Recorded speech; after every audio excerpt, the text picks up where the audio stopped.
This video is for you guys that are having hip problems. If you're having tight hips or hip issues, and also for people, there's a lot of clients I've had that are, getting up in age and they're having to get hip replacements. I mean, even in their 60s, which is not that old, they're having to get hip replacements.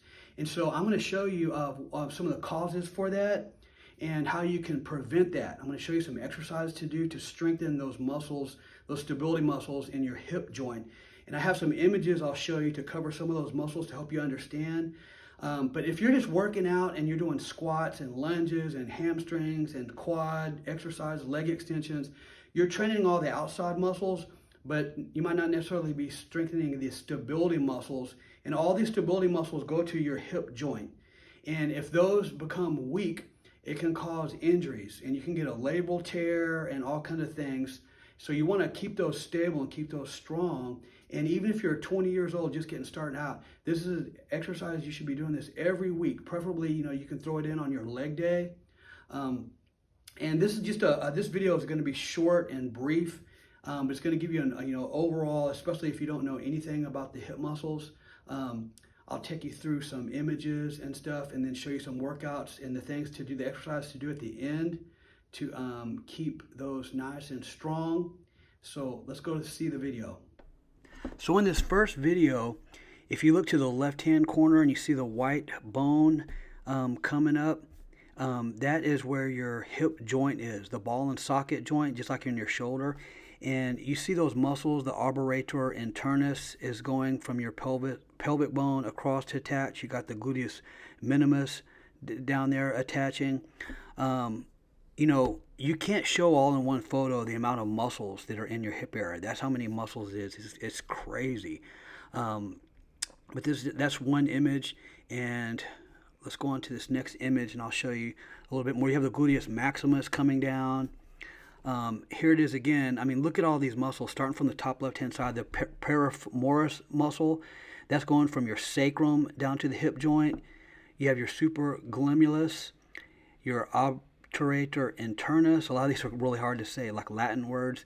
But look at that. There's like 4 or 5 more muscles that are attaching from your sacrum area, and your sacrum's attached to your spine. And so, you can have back issues also. If one of these muscles gets messed up or it's getting weak, it can make you, that could be your cause for even having back problems. Everything's all connected.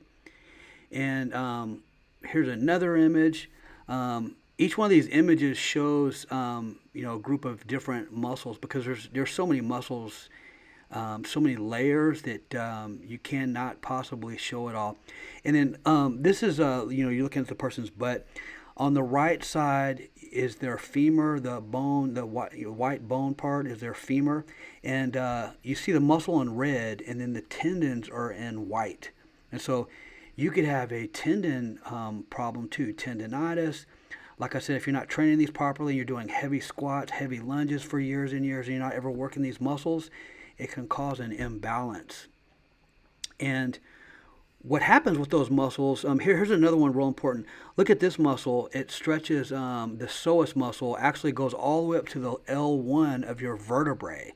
That's way up, you're getting into your high lower back area. And so if that muscle is weak or giving you problems, you can start having back problems and pulling on your back. But all these muscles that are attaching to the hip area, when they start getting weak and strained and overworked, they start pulling on the hip joint itself.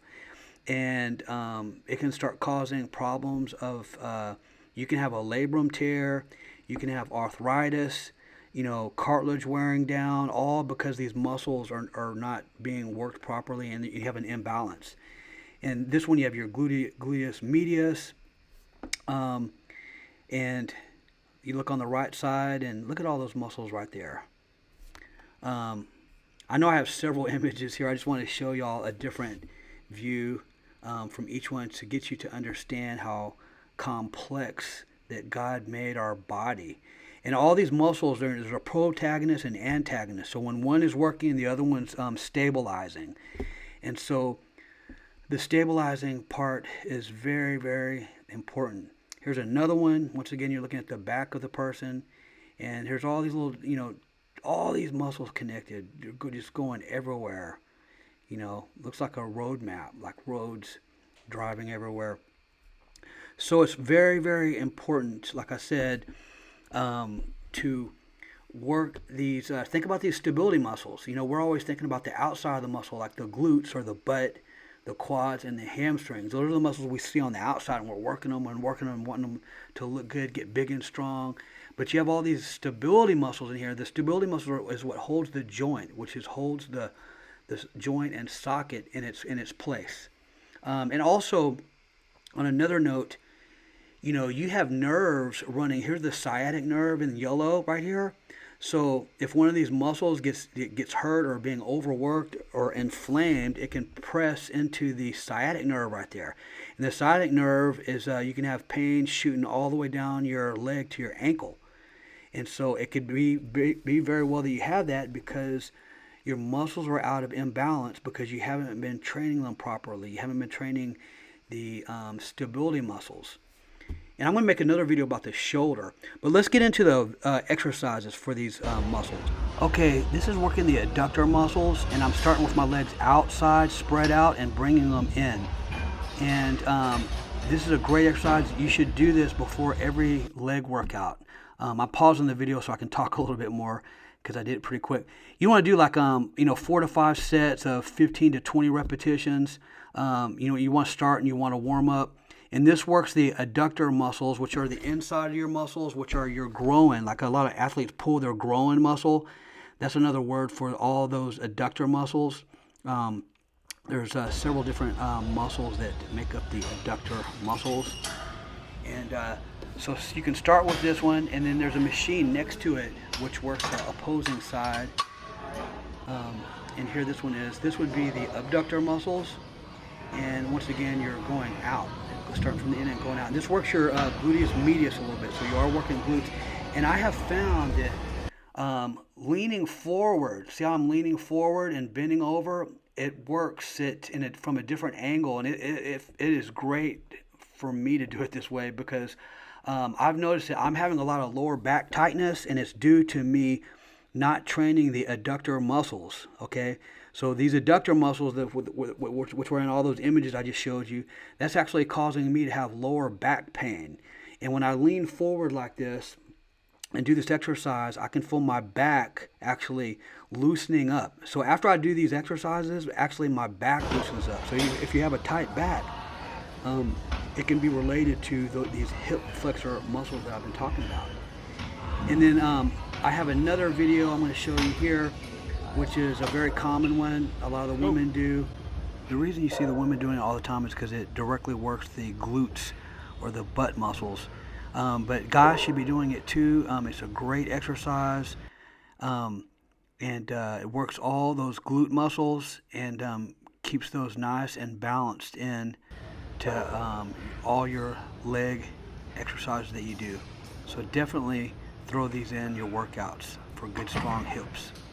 Okay, I hope you enjoyed that video. That was just 3 exercises that you can do to strengthen the stability muscles and help you prevent having hip problems later on down the road. I'm going to do another video on how to stretch those muscles, how to stretch out the glute muscles. That's very important if you're having not only hip problems, but also if you're having a tight back, lower back pain. Sometimes it can be attributed to your glute muscles. And so I'll make another video on how to stretch those areas. If you have a comment or question about this video, just comment down below. And if you have a question or want to schedule an appointment with me, just click the link below and check out my other videos. I have other videos on how to work around if you have an injured shoulder, injured lower back, and I have more videos coming. I'll be putting out videos every week. And have a great day, great week, great workout. See you in the next video.